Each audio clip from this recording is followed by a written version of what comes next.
अभ्यास क्लासेस के इस एपिसोड में आप तमाम सबों का मैं हार्दिक अभिनंदन करता हूं। आज हम लोग क्लास 8 के अध्याय 5 को देखेंगे और इसमें हम लोगों को पढ़ना जो है वो है संख्याओं के साथ खेलना।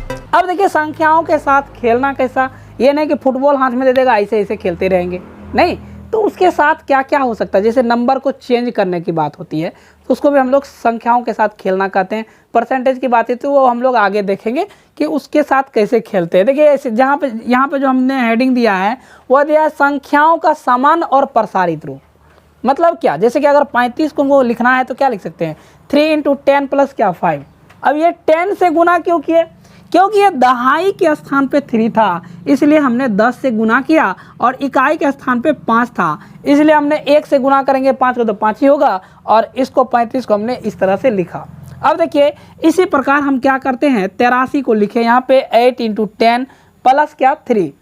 अब देखिए यदि व्यापक रूप की बात करें, यदि बड़ी संख्या में हो, जैसे कि अगर कोई संख्या दे, जैसे यहाँ पे 83 है, इसके अंक को बदल दिया जाए तो यह 38 हो जाता है, और दोनों का योगफल अगर पूछे बिना जोड़े हुए तो यह हम कैसे बनाएंगे, तो यहाँ पे हम लोग संशय में पड़ जाएंगे।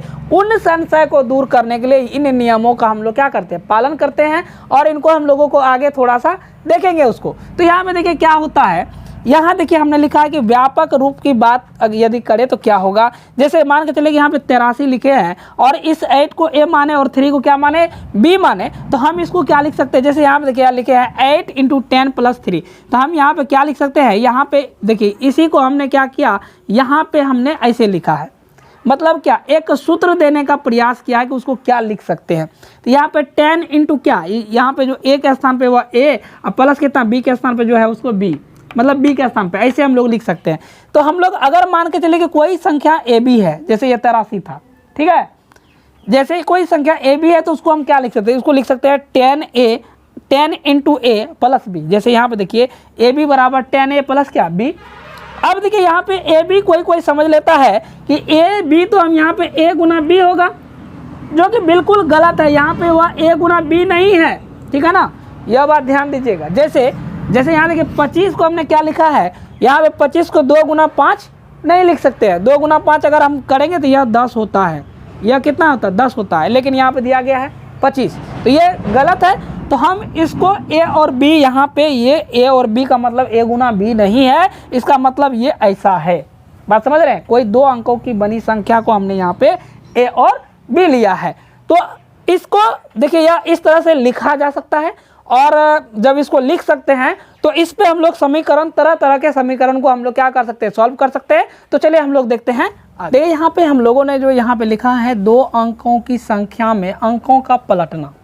जैसे अभी इससे पहले हम लोग जो पढ़े थे, जैसे 83 को हम लिखे थे क्या प्रसारित रूप में ऐसे लिखे थे, तो हमने क्या कहा था कि इसको a और इसको b माने थे, ठीक है ना। तो उस आधार पर देखिए हमने क्या लिखा है, हम 2 अंकों a और b से बनी संख्याएँ, और यहाँ पे देखिए ए बी और बी ए पर विचार करते हैं। क्या विचार करते हैं, देखिए यहाँ पे अगर इसका अंक बदल जाएगा, जैसे ए बी है इसका अंक बदल जाएगा तो इस ए के जगह पे बी और बी के जगह पे ए हम रख देते हैं, तो इसको हम क्या लिख सकते हैं। देखिए गौर से अगर देखेंगे तो यह देखिए ए बी को हम क्या लिख सकते हैं, हम लिख सकते हैं 10 × कितना, या 10a डायरेक्ट लिखते हैं, 10a प्लस कितना b लिख सकते हैं। इसको हम समीकरण 1 मान लेते हैं। दूसरी बात, हम यहाँ पे जो लिखे हैं बी ए, तो इसको हम लिख देते हैं 10 × क्या b प्लस क्या a, तो इसको समीकरण 2 मान लेते हैं। देखिए इन दोनों को यदि हम जोड़ेंगे और घटाएंगे तो अलग अलग चीज़ें प्राप्त होगी। तो पहले हम इसको जोड़ करके देखते हैं।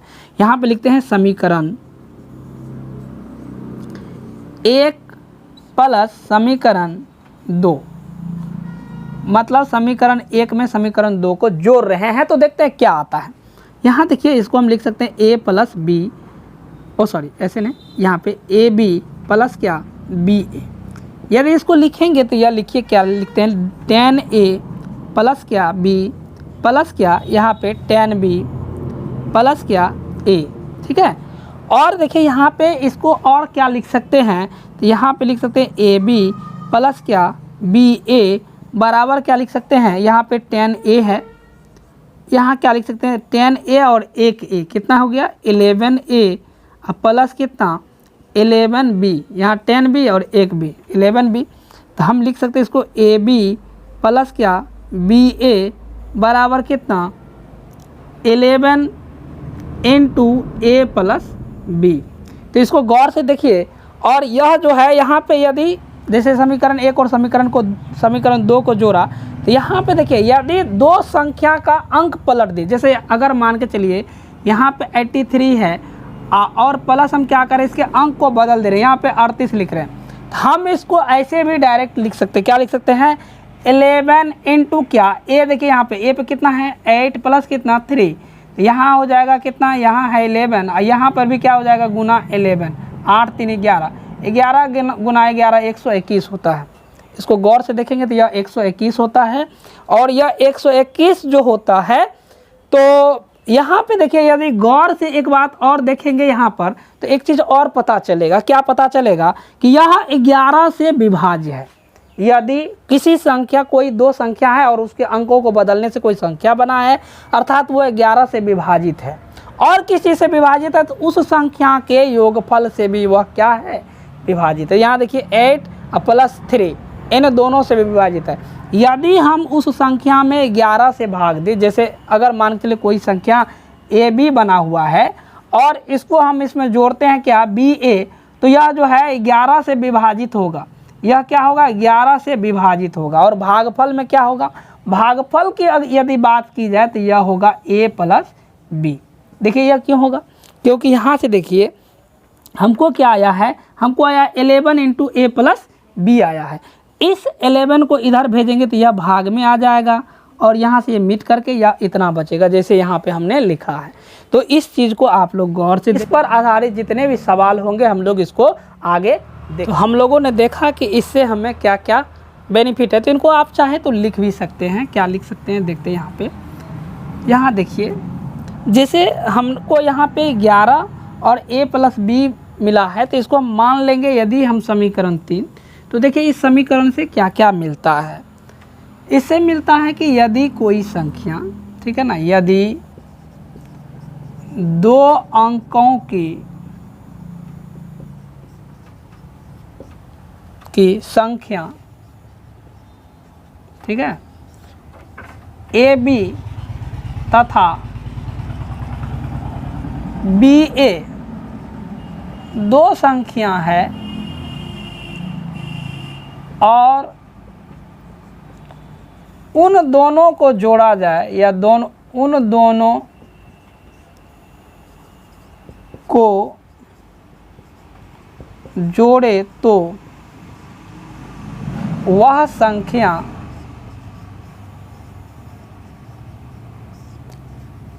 का योगफल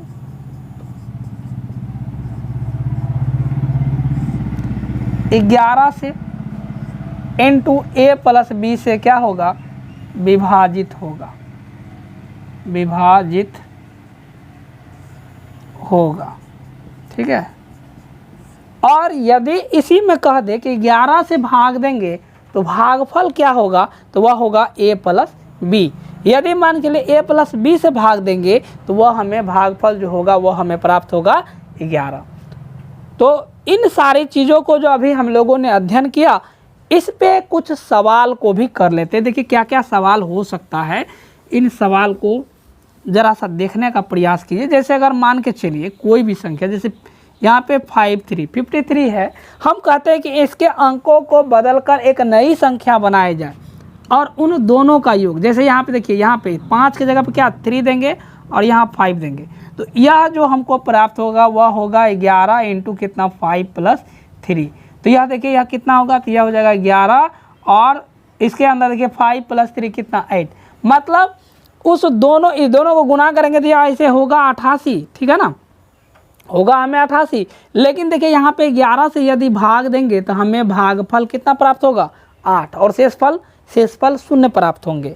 लेकिन वही देखिए 8 से भाग देंगे तो हमें 11 प्राप्त होगा। तो इस पर आधारित कुछ सवाल को भी आप लोग घर पे करने का प्रयास कीजिएगा। जैसे क्वेश्चन हम लिख रहे हैं, आप लोग बनाइएगा। दिक्कत होगी तो आप लोगों के स्क्रीन पे मेरा नंबर दिया जा रहा है नीचे में, उसको आप लोग उस नंबर पे व्हाट्सअप कीजिएगा तो मैं उसका सॉल्यूशन कर दूंगा। जैसे अगर मान के चलिए कि 53 लिए थे, यहाँ पे 54 लेते हैं, और इसमें हमको जोड़ना है कितना, हमको जोड़ना है 4 5 में यदि 9 तथा 3 से भाग देंगे तो भागफल तथा शेष फल ज्ञात करें। देखिए ये आसानी से बन जाएगा, इसको यदि आप लोग सॉल्व कीजिएगा तो ये आसानी से बन जाएगा। कहिए कैसे, तो यह यहाँ पे देखिए, जैसे यहाँ पे था 11 इंटू ए प्लस बी, यहाँ पे भी हो जाएगा 11 इंटू कितना 5 + 4, मतलब 5 4 9, मतलब 11 तो इसका क्या होगा भागफल होगा। अगर 9 से भाग देंगे तो 11 भागफल होगा, और 3 से देंगे तो 11 × 33। तो इस तरह से हम लोग का सवाल यह सॉल्व हो जाएगा। इसको आप लोग सॉल्व कीजिएगा। चलिए हम लोग देखिए, यहाँ पे एक सवाल हम लिखे हैं 63 और 36, मतलब दोनों संख्या को पलटने पे बना गया है। दोनों संख्या, जैसे यहाँ पे 63 है तो इसको हमने क्या किया, बदल दिया, ये 36 हो गया। यहाँ पे 6 की जगह पे 3 और 3 की जगह पे 6 को दे दिया, और इसी को हमने क्या किया, एक सवाल का रूप दे दिया कि 63 और 36 के योगफल को 11 और 9 और 33 से भाग देने पर भागफल क्या होगा। ऐसा एक सवाल अभी तुरंत आप लोगों को बनाने के लिए जो दिया गया था उसी पे यह आधारित है।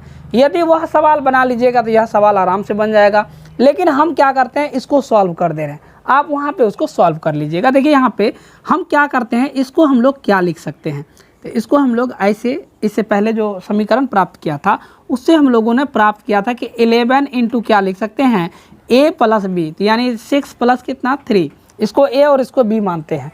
तो यह जो है हो जाएगा 11 और यह हो जाएगा 9।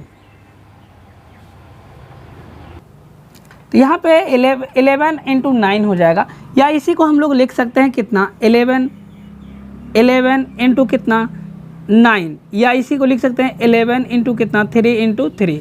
इस दोनों को तोड़ दिया। अब देखिए हमको जो जो मांगता है उसका उत्तर आराम से मिल जाएगा। जैसे अगर हमको 11 से भाग दिया जाए, हमको देखिए यहाँ पे यदि 11 से भाग देंगे, चूँकि दोनों का योगफल है, यहाँ पे जैसे यहाँ पे 11 गुना 9 है, और यहाँ पे कितना 11 से भाग देंगे, ये 11 कट के कितना 9 बचेगा, मतलब 9 मरते में कट रहा है, इसका क्या होगा भागफल, तो 1 हो जाएगा 9। अब फिर पूछ रहा है कि यदि इसके योगफल में, योगफल इतना है, या इसको हम पलट करके ये लिख दिए हैं, तो यहाँ पे देखते हैं उत्तर क्या होगा। तो सबसे पहले कह रहा है कि 11 से भाग देने पर, तो यहाँ पे देखिए ये दोनों का योगफल है, तो 11 से भाग देने पर शेषफल क्या आएगा, अब मतलब भागफल क्या आएगा, तो उत्तर अगर हम देखेंगे तो उत्तर में आ जाएगा, एक उत्तर हो जाएगा कितना, तो 1 हो जाएगा 9। 11 से भाग देंगे तो 9 से भाग देंगे, उसी प्रकार 9 से भाग देंगे तो 9 कट जाएगा, बचेगा कितना 11, दूसरा बचेगा 11, तथा 33 से भाग दिया जाती है, 33 से भाग देंगे तो बचेगा कितना 3, तो यह हो जाएगा 3। यही हो जाएगा मेरा उत्तर। इसको आप लोग करके देखिएगा, या कोई भी तरह का दिक्कत होगा तो कमेंट बॉक्स में कमेंट करेंगे।